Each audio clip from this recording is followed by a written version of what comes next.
खबर यह है कि पाकिस्तान क्रिकेट बोर्ड का अजहर अली को वनडे टीम का कप्तान बरकरार रखने का फैसला। अजहर अली को कौमी टीम के कप्तान बरकरार रहेंगे, पीसीबी का ऐसा कहना है। मजीद जानेंगे एक्सप्रेस न्यूज के नुमाइंदे यूसुफ अंजुम से। यूसुफ अंजुम, अपडेट कीजिएगा। क्रिकेट बोर्ड ने आज वाज़ेह तौर पर यह ऐलान किया कि अजहर अली दौरा वेस्ट इंडीज के दौरान जो यूएई में खेला जाएगा सीरीज उसमें वो कौमी टीम की क़यादत करेंगे, क्योंकि आपको याद होगा कि इंग्लैंड के हाथों ये ख्याल किया जा रहा था कि शायद इनको हटाकर सरफराजान को वनडे टीम की क़यादत भी दे दी जाए, लेकिन पाकिस्तान क्रिकेट बोर्ड ने यह फैसला किया कि अजहर अली के खिलाफ सीरीज में टीम की क़यादत करेंगे।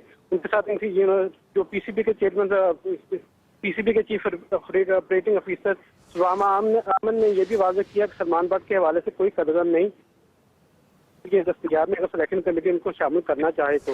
इससे ये भी सवाल किया गया कि सलमान बट के साथ साथ सईद अजमल और शाहिद अफरीदी के हवाले से उनसे पूछा गया उनकी फेयरवेल के हवाले से। पाकिस्तान क्रिकेट बोर्ड का अजहर अली को वनडे टीम का कप्तान बरकरार रखने का फैसला। यूसुफ अंजुम, आपने अपडेट किया, बेहद शुक्रिया।